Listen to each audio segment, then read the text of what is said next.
Hey, is anybody there? 'Cause it's time for the red eye hour. Let's go. Long after I was a kid. Oh, I think it was 4 years ago. Sorry. Or 5 years ago now. Are you 5 now, Keeks? Keeks, how old are you? Click and tap. I'm Xann. Xann. Xann does really good. I'm actually stop recording now. It's really...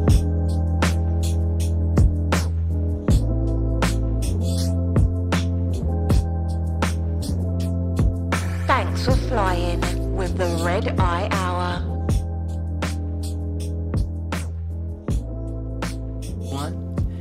Hi, welcome to the Red Eye Hour. I'm Xann. I'm JMeeks. And today we're gonna catch up, and we decided to be more structured than last time. And we, Kiko, you're supposed to be here to fact check.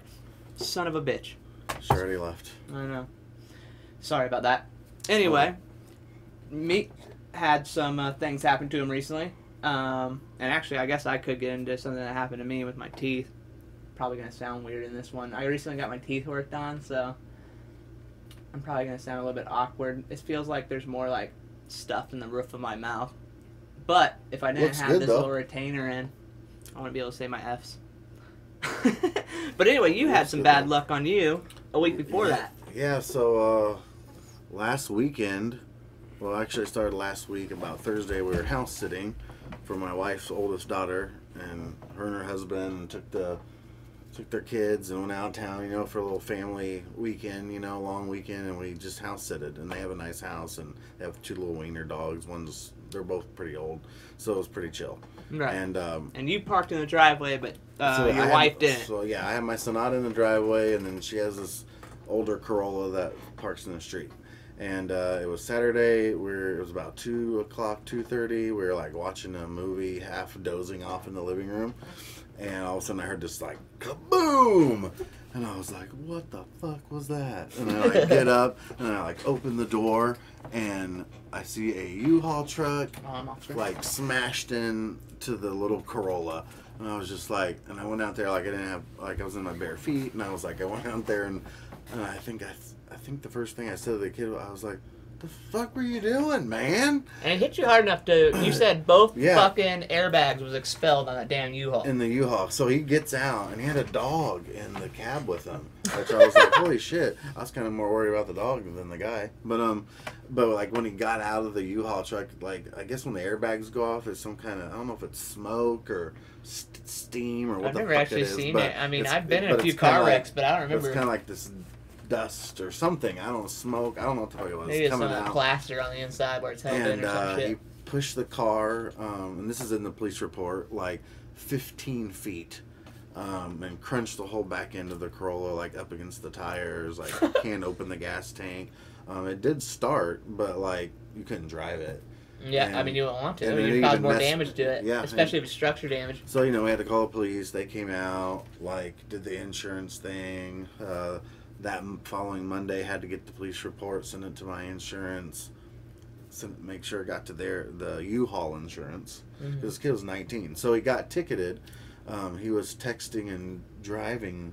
And he admitted to that to you. How'd you know he did that? He just told you that, right? Yeah, and there was the lady across the street was checking her mail right when it happened. Oh, so he couldn't lie his way through it. She said she saw the whole thing. She said he wasn't even looking up. I actually didn't know about that part, because I was gonna say if I was like doing that, like again, I'll get into that actually after I say this point, but if I was like doing that, I would instantly, like, of course, I'm on my way out of it. Oh shit! Right. I was just like backing. I'm not used to this U-Haul. Yeah, but she gave a statement and was like, yeah, his head was down.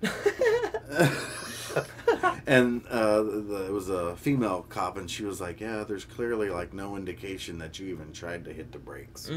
Yeah.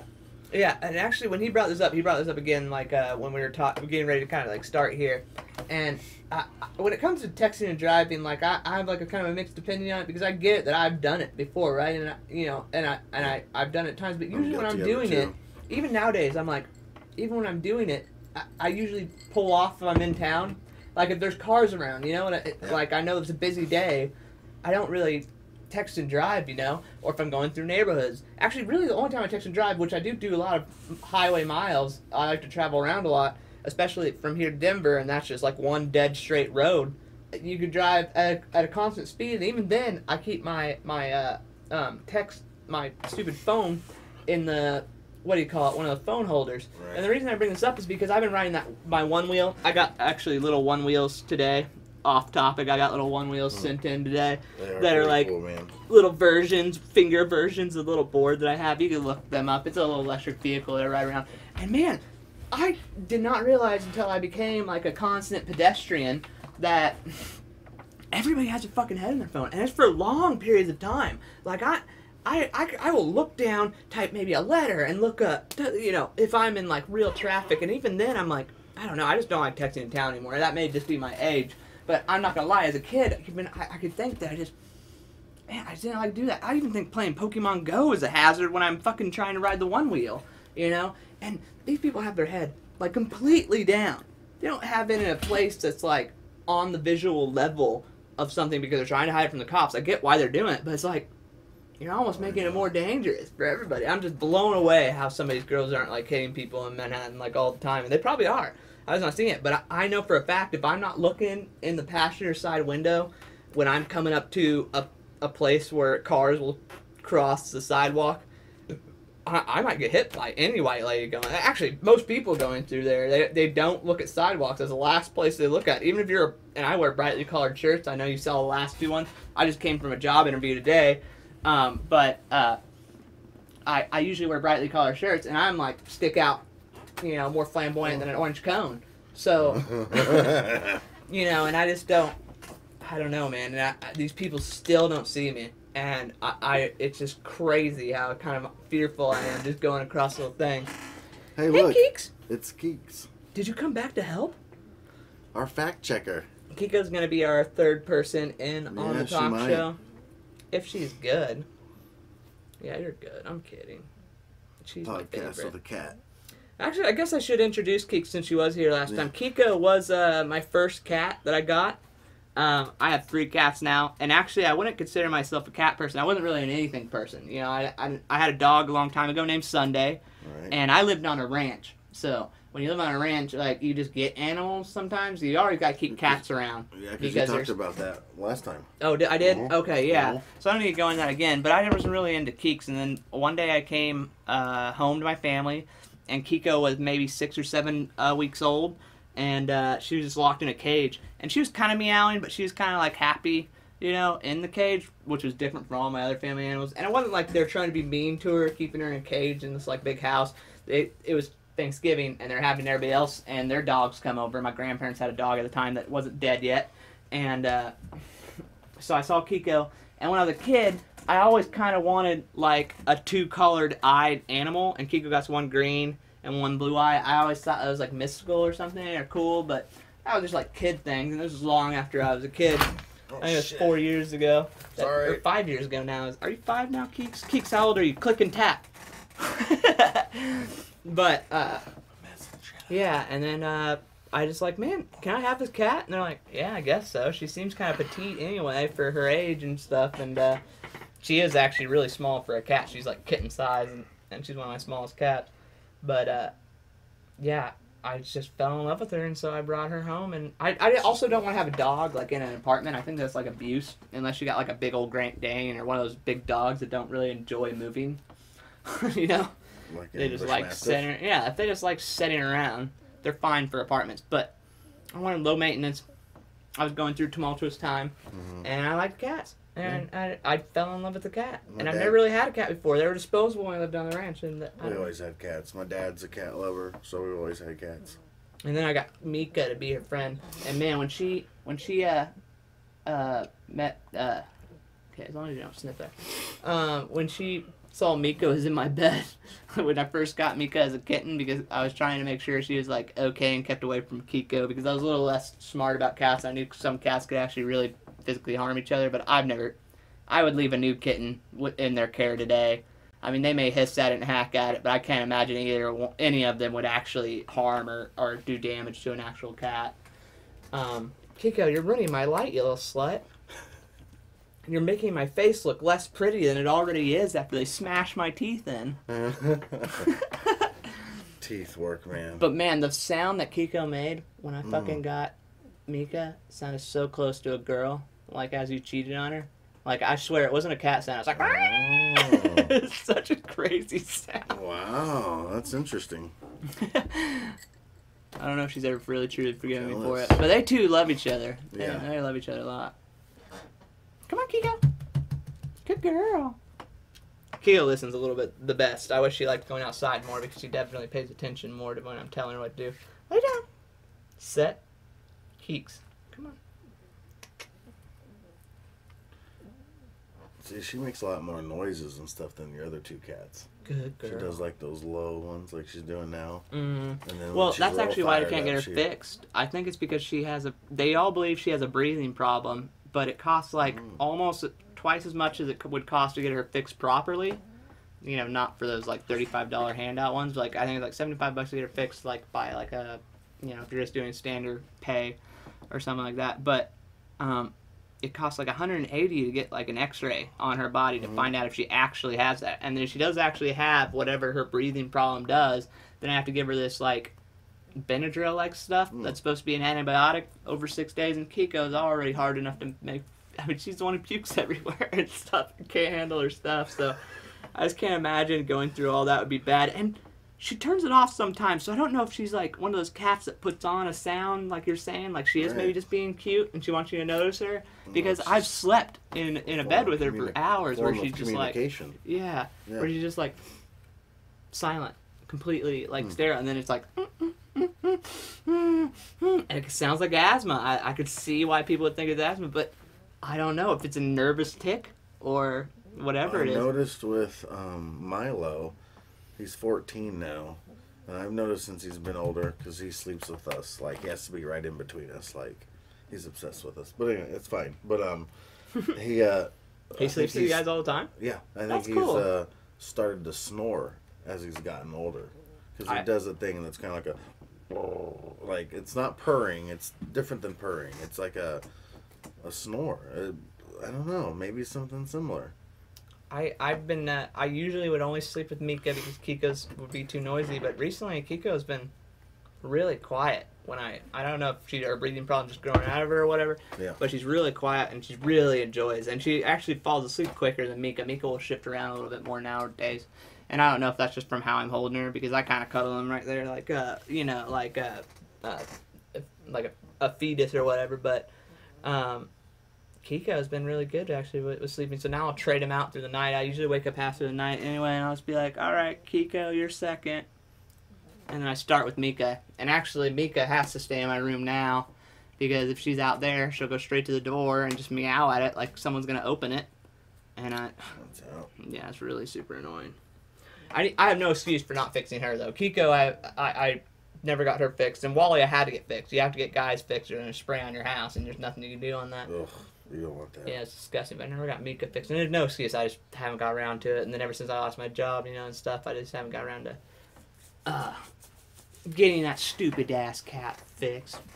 But this is not another fucking cat episode, I guess. We probably shouldn't stick to that.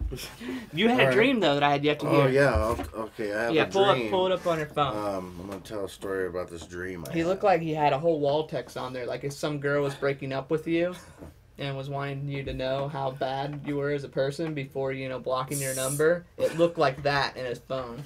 So it was on the 19th. The 19th. Yeah, a few days ago.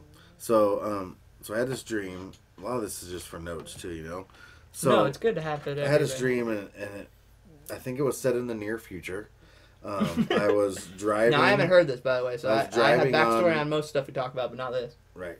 I was driving on a highway in my Sonata, and I was, and everything was like... You think that Sonata's going to make it all the way to the future? Just kidding. Like it was dusty, like an atomic bomb had went off, and it was like the aftermath of that. Fallout, like the shit. ash, right? Yeah. So it was like, there was like ash in the air, and it was like dusty, and like it wasn't very Fallout. bright out. Yeah. Like if anybody's ever seen pictures of that, or in a movie or video game like that, it's weird. No, it is a title of a video game, but that is the word for Right. the ash that's coming down. It's called Fallout. Right. And so I was looking for something to drink. I guess I was very thirsty in the dream, and I wanted a Pepsi really bad. And so I mean, if you're into Pepsi, I get it. So I find like what used to look like an old gas station, and it's all boarded up. And there's cars. So while I'm driving, there's like cars just like abandoned. Some are smoldering, wrecks, like like there'd been chaos. Like a post-apocalyptic almost. And I pull into this fucking gas station, and I'm kind of just like looking around, and I was the only car driving on the highway. So as I was kind of sitting in the parking lot, kind of like scoping the place out, like a semi goes by on the highway, and there's all this dust, and it was like the only car I'd seen since the dream started. Your dream is really starting like a blockbuster movie right now. So I went around to the back with the car, and I sat there, and I saw a lady, and she went to the back, and there was like a... You run around to the back of the car, and there's a lady in the back of the car? The gas station. The back of the gas station. When did you get to a gas station? I thought there was a truck that went by. Weren't you on the side of the highway? No, so I was driving on the highway, and I found like an old gas station. Okay. So as I was sitting there scoping it out, like, is there anybody there? Like, what's going on? Like a big semi went by on the highway. It was the only vehicle I'd seen. And then you see an old lady go behind it. So I drive behind the old gas station because I'm scoping out the place to see if there's anybody there, see if I can get in, right? Because I'm thirsty. And for some Pepsi. And I see a lady, and there's like what I described as like a panel door, and she like opens it up, and she removes like this plastic thing that's about, I don't know, 2.5 feet tall, and it had like blue liquid in it. It looked like maybe some type of redneck version of like a swamp cooler or something. Okay. So she like pulls it out. No, I know swamp cooler as well. I mean, fucking go to Burning Man. And then she gets in it and like pulls it back and shuts the door and like gets into the place, and I go, okay. And she didn't seem threatening, so like I get out and I go up to the panel and I open it and I move this swamp cooler out of the way, and it's like this, I don't know, like it looks metal, like an air conditioning vent is what it looks like, in like a big building, like a nice somewhere, right? But and I was like, hello? And I yelled down it, I could see that there's lights inside, because you can't tell from the outside because it's all boarded up, And all of a sudden this guy like pops his head like around the corner. He's like, hey man. And I was like, hey, like, I'm just like looking for something to drink. And well, you're dumb. You need to get out of there. That's obviously a meth house.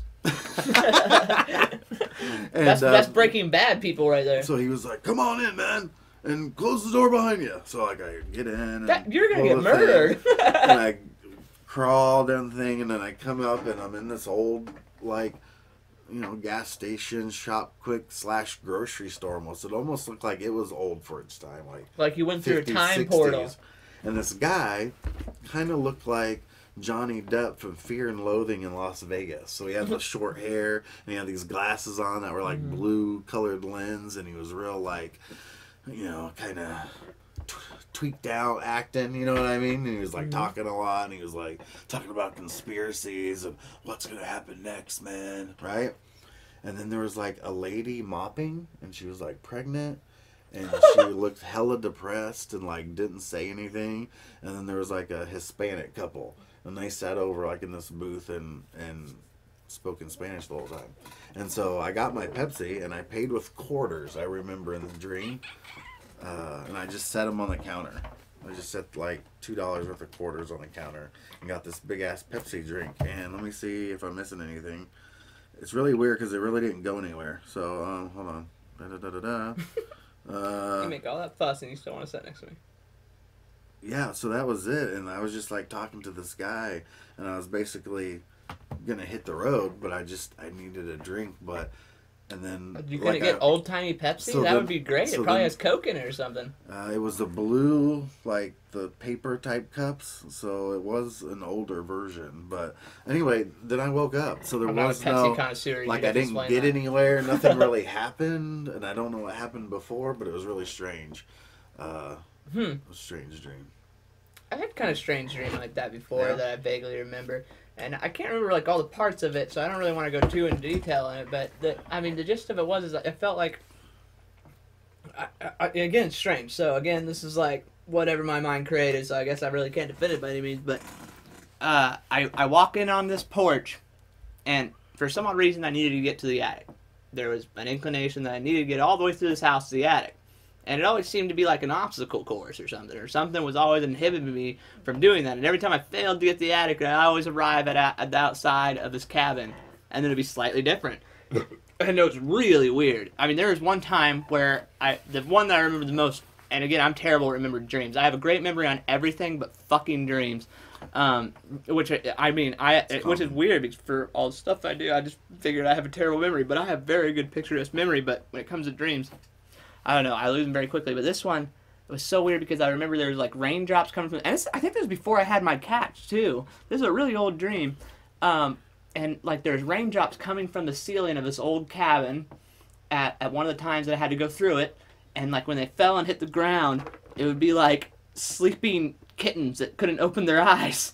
And they'd hit the ground and they'd just be laying there. And then I'd try and get there. And sometimes I'd even have friends with me. Like it was kind of like Jumanji-esque in a way.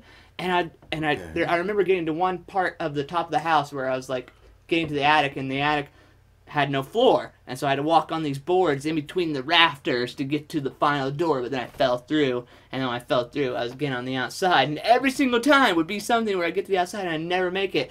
And I think I even woke up getting to just the point where I'm about to touch whatever this door is or an entrance. It always seemed to change a little bit, and even the cabin itself seemed to change every single part of the dream. Like it became like cabins from parts of movies I've maybe seen, cabins from amalgamations of maybe places I've been. Okay. It seemed like every bit of it would be different, but the whole process was still the same. I needed to enter this house, get all the way through whatever, and the obstacles could be mundane obstacles. They could be obstacles that are just sociological obstacles, like there's someone else's parent in there that I gotta hide from. You know, it's like, it really was weird. It was just, it was so odd. Like, sometimes it was physical obstacles. Like, I was in an obstacle course on a Japanese game show. Sociological obstacles. I think there was even one time where I think I was stuck in a car, and it was, like, flooding, and it was, like, pushing all the cars around, but I wasn't, like, necessarily, like, sinking. And it was like, there's people next to me just fearing for their life, and it was one of the times I lost. I didn't make it to the cabin. God knows how I fit cars in a fucking river through there, but it happened. It was all in my dream world. And that was one of my weird dreams. But then I've also had weird nightmares. There was a nightmare when I was a kid where I don't know, I felt like there was something pressing on my chest. And I was like religious back then. Sleep paralysis? I don't know. I never really had sleep paralysis, but I have heard of people who have it. Caroline, my old friend, she had it and she had it all the time. They describe as like, right? Yeah. And actually, but I felt like aware. Actually, it kind of was. Actually, I never really thought of it like that. It's weird that you say that because I don't know why I haven't thought of it like that. Because I had a friend who was really Caroline had sleep paralysis, and she would consistently explain her dreams to me.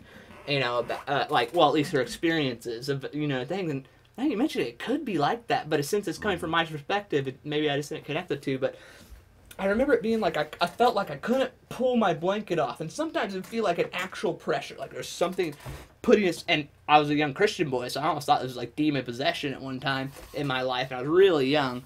I think it was like 12 or 13 or 14. It was a young age, and so I felt pressure on my chest, and then I felt like I couldn't pick up the blanket, or if I did, it would cause me great harm or calamity to some degree, and like I had like the weight of all of my problems on my things, and I don't know, it was like a really weird experience. I remember like going and finding my parents, and they're like, "Oh, you probably just got really sick and having some sick hallucinations because you were sick the last couple of days." I had like a flu or something. But I actually only remember the sickness because of that result of me talking to my parents.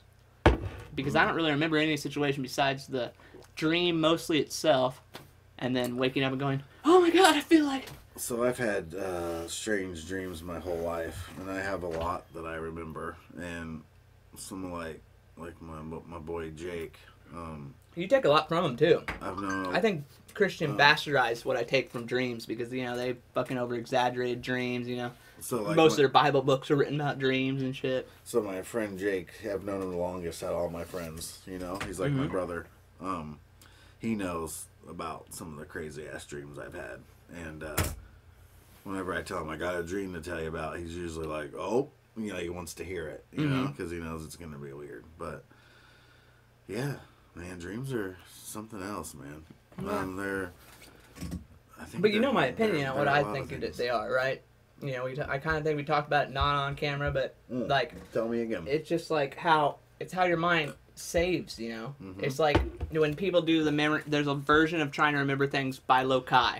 So you can't remember everything if you write out a list, but if you do a list and you connect that list to something that you naturally do. So like what a teacher that showed me she'd write a list, and then few people could do the 30 some odd items that are in the list and could re-say it. But then she would redo the list, and then she could connect each part of it to an item in the room, and she'd do it in a clockwise rotation.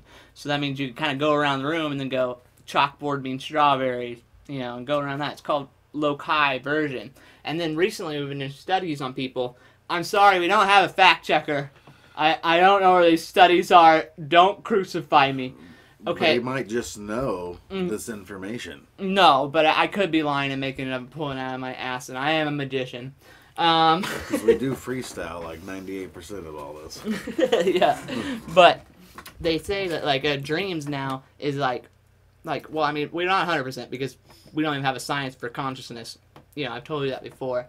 But dreams could be a way of how you're just, I mean, they're so weird to you because you don't understand, because you're seeing it through how we view time, how we view reality, and how we view things. When dreams are not doing that, they're just going, they're like using inference to make you remember things. Sometimes when you're in a red boat, it's just simply helping you remember you hunted that day with your father or something like that. It has nothing to do with the red boat, but that's how your mind is interworking it into your thing. And I don't know, a lot of people have been arguing that the science of like your own memory, because we know dreams have a big part of how you remember and how you forget. And it works both ways, and you need to forget, because if you don't forget, actually, it is kind of unhealthy for some minds. Our minds deteriorate by sometimes information. Like sometimes the really smartest people, they've done studies on it, it does seem like their minds will deteriorate at a certain age because of like the amount of intelligence they just exhume. But actually that one's probably less true, because that one I've only seen one study on. But double check that one, internet, and tell me in the comments. That's how I learn new things. Yeah, I don't believe there's something mystical, like there's some kind of like special being telling you something or anything, or like maybe it's yourself trying to tell you where you're going, which I'm assuming you kind of get an idea of. I don't go that far. I think it's a lot of things. I think it's like, could be like a little bit of astral projection, like it could be growing up as a Christian bastardized me on a lot of these things, and being a strong nihilist that, you know, I guess is it too nihilist. I do think there's some meaning in things, but I like to view a lot of how we are and came to be not just sheer accident, but it's just so funny that it's like our existence is trying to find why we exist and trying to give us some meaning. It just seems almost so narcissistic to think that there's a God that cares about you, or there's like an ideology that's trying to make you better, there's aliens out there. It just makes you feel like that is so human. And it just makes sense to me why it is, but then it also makes sense to me why I know it's not true then. Like, it's just like, it's what we would want. We want, as our narcissistic thing, to think that there's something after. We're meant to be something greater. And it's sad, and it's terrible to look at reality like that. I'm not going to get any friends at a party, but I don't know. I just really believe that that's, I think Christianity ruined it for me. I don't get into the mystical that way. But I don't think science has all the answers either. Because I think, like I said, science doesn't have an information of consciousness. There's obviously something there I don't understand. Yeah, I think there's some things we just don't know. But I think when we create stuff, though, like the mystical world, we're trying to manipulate each other. I don't like it. I don't like chakras. I don't like gods. I don't like... So you want to be like into some of the stuff I'm into. Yeah. And I'm not against it. But I don't push it on people, though. No, I know you don't. Like, I keep it to myself. No, I like it, though, when you tell me about it. I wish you would. I mean, that's fine. I just telling you where I stand on it in case I'm like, yeah, I don't know about that. And you're like, whoa, that offended my sensibilities. We're no longer friends. Right. I will meet you on the battlefield, Scotsman. I'll put a hex on you. Hell yeah. I wonder if that would work. In my book of shadows. Dude, you would be so great for us to go down. We've been talking about actually doing more. Actually, that'd be a cool thing to kind of talk about. I would like to go do some horror channels. I would like to do some horror things like they do on like other channels, and I know it, but there's places around here. Places.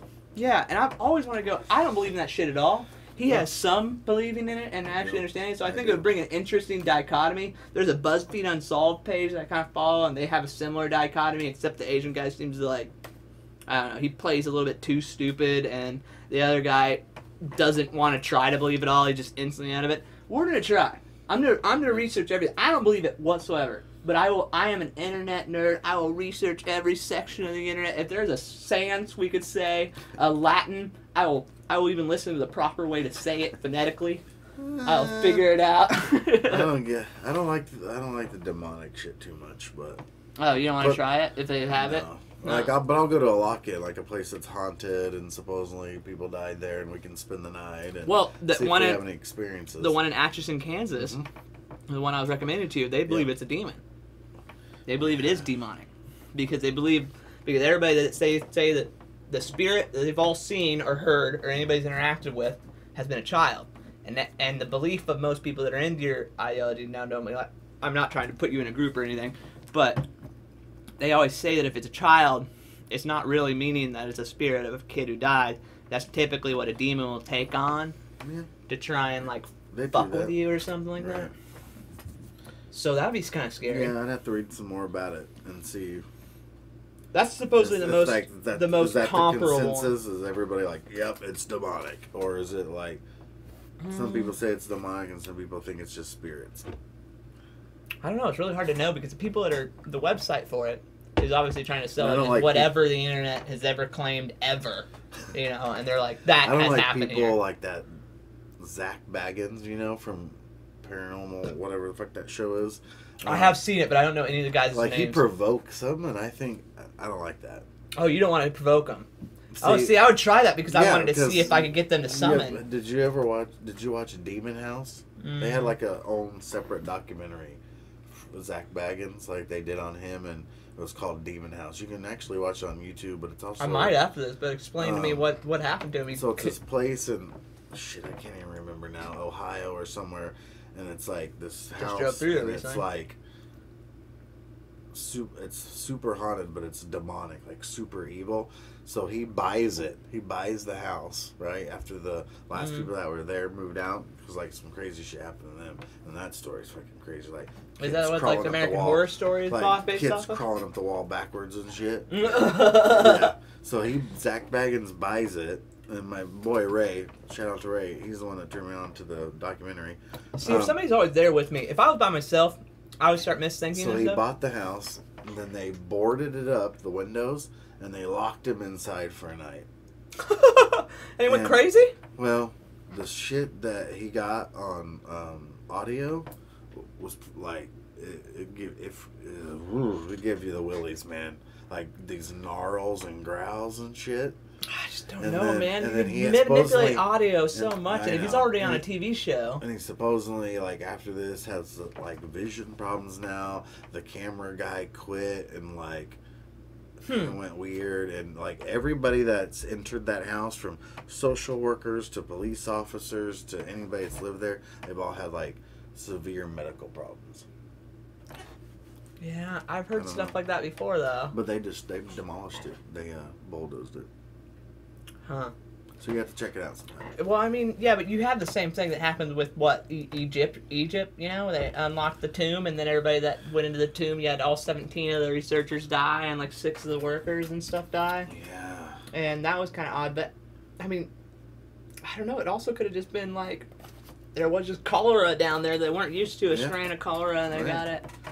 And because it was closed for so long. The movie The Exorcist, I actually really like the one of Emily Rose where they do the law and the even though it's not that great of a movie, but they do both the mystical side and the law side, and they both try and explain each. I thought that was an excellent movie, even though it's not Emily Rose. It's based off of a German.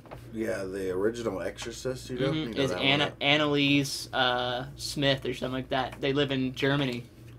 No, the original, the movie The Exorcist. It was made in the 70s or whatever. Right. The original one. The real story, it was a little boy in real life. No, it was a German girl. They even have it on tape. All the things that they filmed on tape. I thought you said The Exorcist of Emily Rose was the German one. Yeah, the original Exorcist, though, they're all based off of the original exorcism of this German gal. Okay. That believed that she had in heaven. And I listened to people go over reports of that, and she was technically studying Latin at one time. I think I've read about it and seen pictures of her. There's pictures of her, right? Yeah. In her final stages. Yeah, and also she could have just had epilepsy. Like, a lot of people were arguing that she could have had epilepsy. It was just the earlier terms of it.